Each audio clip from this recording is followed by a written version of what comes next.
문을 잠근 사람이 따로 있는데 열쇠가 내 손에 돌아와 있었다면 그건 누가 나를 믿었다는 뜻일까요? 아니면 내가 놓친 진실이 있었다는 신호였을까요? 백설이는 그 질문을 스스로에게 반복하고 있었는데요. 민강 유통이 하루아침에 뒤집힌 날, 모두가 회의실로 몰려가 책임과 대책을 떠넘길 때 서리만은 보안실문 앞에 멈춰 섰습니다. 민두식 회장이 종적을 감춘 지 몇 시간, 민경채는 정색하고 회사 대표 대행 체제로 전환하자라고 주장했는데요. 김선재는 법무팀장답게 혼란을 막기 위한 조치일 뿐이라고 덧붙였습니다. 하지만 서리가 보기엔 모두가 이상하게 침착했습니다. 두 사람이 슬쩍 주고받는 눈빛, 민지섭과 민수정이 눈치를 보며 말 한마디 못하는 분위기, 공 실장이 의도적으로 정보를 걸러 전달하는 태도까지요. 서리는 문태경을 떠올렸습니다. 문태경은 오래전부터 김선재의 수상한 돈 흐름을 경고했는데요. 서리가 증거가 있어야 움직일 수 있다라고 답하곤 했던 게 마음에 걸렸습니다. 민두식이 사라진 지금 증거는 어딘가에 숨어 있을 거라 직감했죠. 그래서 보안팀장을 찾아가 조심스레 말했습니다. 회장님 차량을 다시 한번 살펴보면 어떨까요? 첫 조사에서 놓친 게 있을 수 있잖아요. 보안팀장이 난감해하면서도 서리의 진심을 읽고 허락했는데요. 지하 주차장은 한산했습니다. 서리는 운전석부터 트렁크까지 순서대로 확인했는데요. 아무것도 나오지 않았습니다.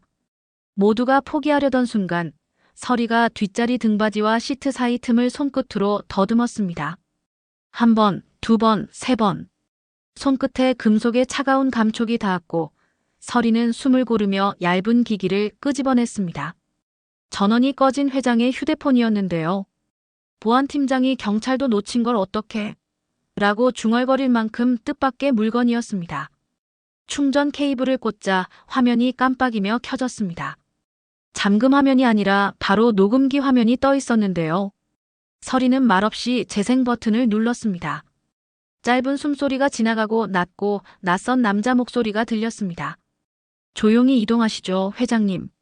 이어서 들려온 민두식의 거친 반발, 그리고 급하게 끊기는 끝부분까지. 서리는 심장이 내려앉는 느낌을 받았습니다. 이건 평범한 실종이 아니었고 누군가의 의도적인 격리였습니다. 서리는 곧바로 문태경에게 연락했습니다. 문태경은 말이 끝나기도 전에 보안실에서 기다려요. 당장 가요라고 했는데요. 태경은 도착하자마자 녹음 파일을 여러 번 반복해서 들었습니다. 그는 이건 형사와 통신 자료를 동시에 열어야 해요라고 판단했고 서리와 함께 수사팀을 찾아갔습니다. 장현숙, 그러니까 스텔라장이 모바일 포렌식 쪽에 아는 변호사를 연결해주면서 속도가 붙었는데요. 통신사 협조하에 회장의 마지막 통화, 마지막 위치 정보, 마지막 신호 강도까지가 순식간에 테이블 위에 올라왔습니다. 마지막 통화 상대는 김선재였습니다. 시간은 회장이 사라진 직전. 그 직후 신호가 끊겼고 인근 도로 CCTV엔 회장차와 의료기관 로고가 찍힌 승합차가 같은 방향으로 이동하는 장면이 있었는데요. 번호판 추적 결과 외곽의 작은 요양병원으로 연결되었습니다. 영장을 신청합니다. 수사팀이 움직이는 동안 서리와 문태경은 불안과 분노 사이를 오갔습니다. 서리는 회장님이 왜 녹음을 켜두셨을까요? 라고 중얼거렸고 태경은 누군가 찾을 걸 계산하셨을 거예요. 그게 설에 씌일 거라고 믿으셨겠죠? 라고 답했습니다. 그 말이 서리의 가슴을 뜨겁게 했는데요. 서리는 민두식에게 받은 믿음을 쉽게 저버린 적이 없었습니다. 병원 문이 열리자 소독약 냄새가 확 올라왔습니다.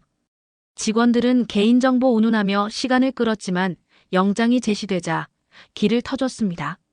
맨 끝방 가려진 커튼 뒤쪽 침대에 민두식이 누워 있었는데요. 얕은 진정제 영향인지 눈빛이 산만했지만 서리를 알아보는 순간 입꼬리가 아주 조금 올라갔습니다. 역시 자네구만. 그 말에 서리가 덜컥 울컥했는데요. 회장님, 이제 안전해요. 서리가 손을 쥐어주자 민두식의 목에서 마른 숨이 나왔습니다. 민두식은 간단히 상황을 설명했는데요. 자신이 김선재의 돈 흐름을 추궁하자 다음 날 자료를 가져오겠다던 김선재가 직접 운전대를 잡고 태연하게 외곽으로 향했다는 이야기였습니다. 민두식은 그때 녹음을 켰고 일부러 휴대폰을 좌석 틈에 밀어 넣었다고 했습니다. 자네라면 찾아낼 거라 생각했네. 그 말은 칭찬이라기보다 서리를 하나의 동료로 인정한다는 승인처럼 들렸습니다. 서리는 그 한마디에 심장이 아프게 쿵 내려앉았는데요. 그동안 겪었던 모욕과 의심, 그리고 딸 백미소를 지키려 버틴 시간들이 스쳐 지나갔습니다. 구출 소식이 회사에 닿자 반응은 극명하게 갈렸습니다. 민지섭은 펄쩍 뛰며 기뻐했지만 민수정은 얼어붙은 표정으로 휴대폰만 만지작거렸습니다. 민세리는 아무 말도 하지 않았는데요. 그 침묵은 오히려 차갑게 느껴졌습니다. 공 실장은 평소보다 더 바빴고 오자경과 양말숙은 소문을 모아 전달하려고 했지만 서리는 귀를 닫았습니다. 지금은 감정에 휘둘릴 때가 아니었는데요. 김선재는 늦은 밤 집문을 연 경찰을 보고도 태연하게 미소를 지었습니다. 오해입니다. 그는 변명에 능숙했고 어떤 질문에도 즉답을 피하는 방식으로 시간을 끌었습니다. 그러나 녹음 파일, 병원 입원 명부, CCTV에서 포착된 운전 장면, 그리고 회계서의 비정상 거래 내역이 이어지며 태도가 흔들렸습니다. 그건 제 권한 내에서라고 둘러댈 때마다 문태경이 반박 근거를 차분히 던졌고 수사관들의 표정이 굳어졌습니다. 민경채는 더 복잡했는데요. 김선재와 함께 회장 대행 체제를 밀어붙이던 직후였기 때문입니다. 처음엔 회사 안정을 위한 불가피한 선택이라고 주장했지만 민두식의 생존과 감금 정황이 드러나면서 말이 갈수록 꼬였습니다. 서리와 마주친 민경채는 차가운 미소로 너무 앞서 나가는 거 아니에요? 라며 비꼬았는데요. 서리는 짧게 답했습니다. 앞서가는 게 아니라 제자리로 돌리는 중입니다. 그 한마디가 민경채의 미간을 세게 흔들었습니다. 이사회가 열리기까지 며칠 회사 안은 폭풍의 눈 같았습니다. 임원들은 말을 아꼈고 직원들은 복도에서 발소리만 들려도 입을 다물었습니다. 장현숙, 그러니까 스텔라장은 서리에게 내가 흔들리면 모두가 흔들린다라고 짧게 말했는데요. 서리는 고개를 끄덕였습니다. 그녀는 원래 그렇게 강단 있는 사람이 아니었습니다. 작은 가게를 꾸리듯 팀을 챙기고 배달 스쿠터에 스티커를 붙이던 평범한 엄마였습니다. 하지만 딸 백미소가 억울하게 몰릴 뻔했던 사건 이후 서리는 더 이상 물러서지 않기로 했습니다. 이사회 당일 민두식은 짧게만 말했습니다. 책임은 내 몫이야. 그러나 지금 필요한 건 은폐가 아니라 정리야. 그 문장 하나로 회의실의 공기가 바뀌었는데요. 김선재에 대한 직무정지와 고발 결의가 통과되었고 감사팀 재편과 투명한 회계 시스템 도입안이 다음 안건으로 올라왔습니다. 서리의 이름이 언급되자 민경채가 손을 들고 반대 의견을 냈습니다. MD가 감사 개편을 논한다는 게 앞뒤가 맞나요? 그때 문태경이 조용히 말했다고 하더라고요. 부패를 밝혀낸 사람이 구조를 설계하는 게 논리에 맞습니다. 이사회는 결론을 미루지 않았습니다. 감사위원회 산하의 독립 조직을 신설하고 실무총괄로 백서리를 임명하는 안이 통과됐습니다. 서리는 머리가 하얘졌습니다. 자리 욕심이 아니라 책임의 무게가 한꺼번에 올라오는 느낌이었는데요. 민두식이 회의 후 서리를 따로 불러 말했습니다. 회사엔 사내 정치보다 기준이 필요하네. 자네가 그 기준을 세워주게. 서리는 짧게 숨을 들이마시고 고개를 끄덕였습니다. 문제는 여기서 끝이 아니었습니다. 김선재가 진술을 번복하며 외부 세력의 압박이 있었다라고 주장했는데요. 그는 모호한 투자자를 내세워 책임을 분산시키려 했습니다. 수사팀은 돈의 궤적을 따라가다가 조필두라는 이름에 도달했는데요.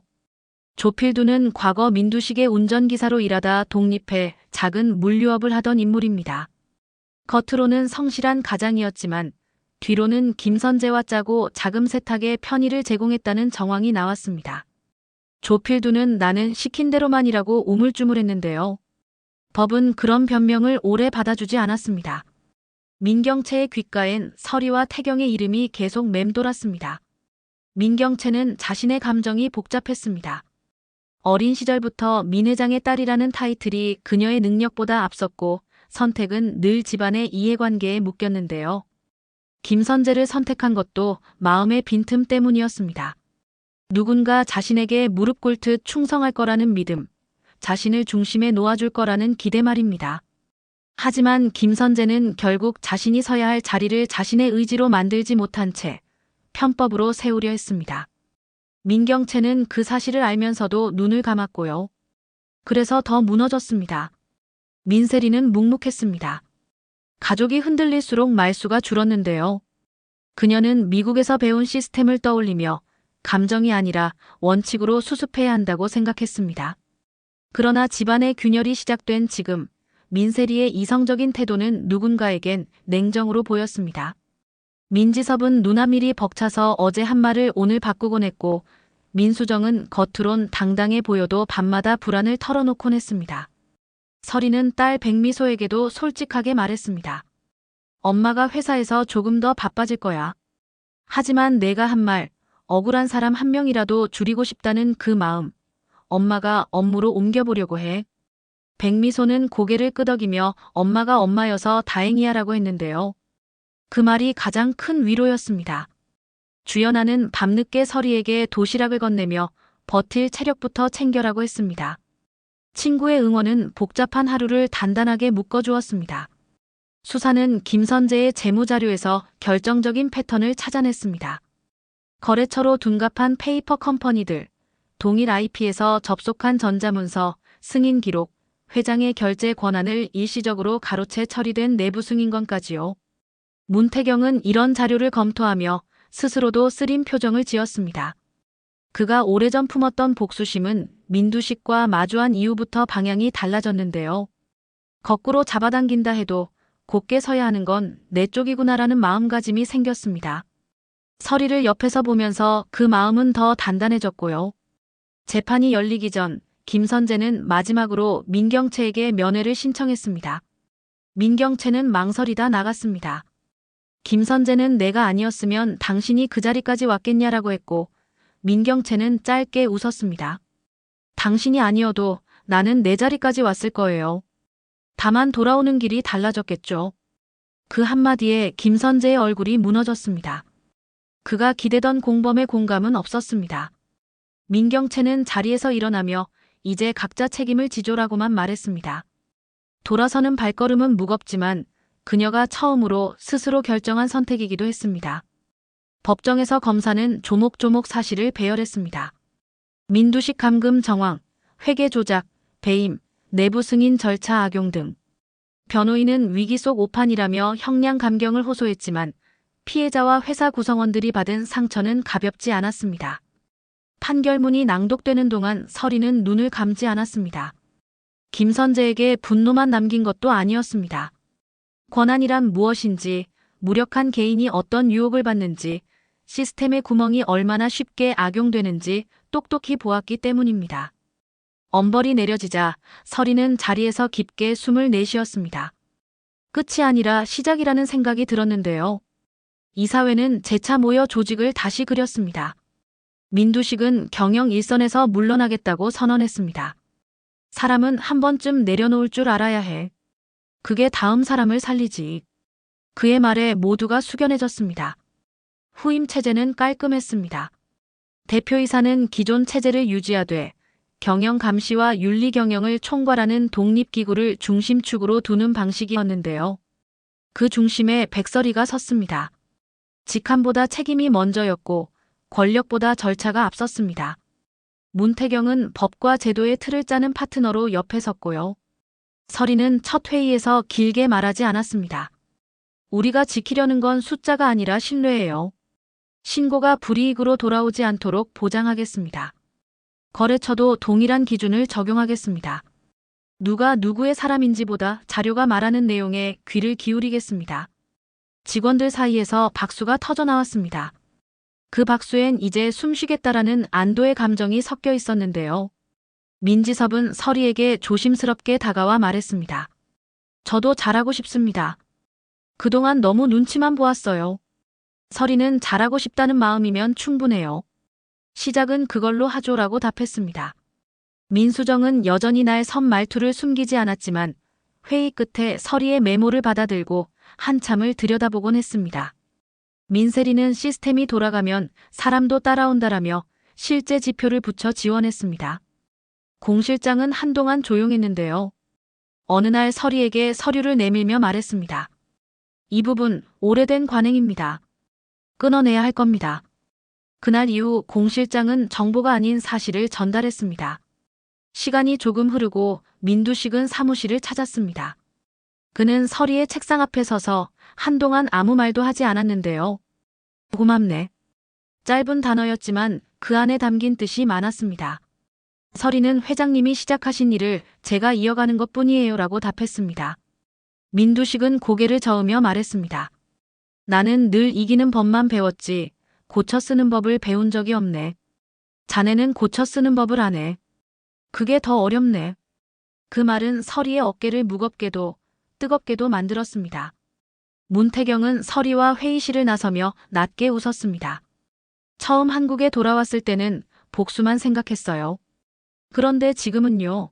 내가 믿을 수 있는 사람을 지키는 게 더 중요하네요. 서리는 그 마음이면 충분해요. 우리 둘 다 전에 없던 길을 가는 중이잖아요 라고 답했습니다. 둘 사이엔 어색한 고백도 과장된 다짐도 없었습니다. 서로가 같은 곳을 바라보고 있다는 확신만이 조용히 자라고 있었는데요. 한편 교도소의 김선재는 누구의 탓도 할 수 없는 시간 속에 놓였습니다. 처음엔 억울함을 외치다가 어느 날부터는 조용히 벽만 바라보곤 했습니다. 그가 가장 무서워하던 건 외로움이 아니라 자신이 스스로를 속여왔다는 깨달음이었습니다. 능력을 권한으로 착각했고 성공을 지름길로 대체했습니다. 그 대가를 홀로 감내하는 일이 시작되었습니다. 민경채는 재판이 끝난 이후 오랫동안 언론 앞에 서지 않았습니다. 그는 처음으로 가족이 아닌 자신의 이름으로 상담을 받기 시작했는데요. 그 과정이 얼마나 오래 걸릴지 아무도 장담하지 않았습니다. 다만 누군가는 말했습니다. 그 사람도 언젠가는 자기 삶을 스스로 선택할 줄 알게 될 거예요. 회사는 조금씩 변했습니다. 회의 자리에서 직급 순서로 말하던 관행이 사라졌고 내부 제보 채널은 익명 보장을 넘어서 제보자의 경력 보호까지 제도화됐습니다. 공급망 계약은 정량 평가를 반드시 통과해야 했고 회계 전표엔 사람이 아닌 프로세스의 흔적이 남았습니다. 숫자는 예전보다 정직해졌고 직원들의 표정은 예전보다 편안해졌습니다. 백설이는 어느 날 밤 텅 빈 사무실을 천천히 걸었습니다. 야근하는 직원들이 줄어든 덕에 불 꺼진 층들이 많았습니다. 창문 밖으로 도시의 불빛이 잔잔하게 번졌는데요. 설이는 휴대폰 알림을 열어 사진 하나를 보았습니다. 백미소가 보낸 친구들과 떡볶이를 먹으며 웃는 사진이었습니다.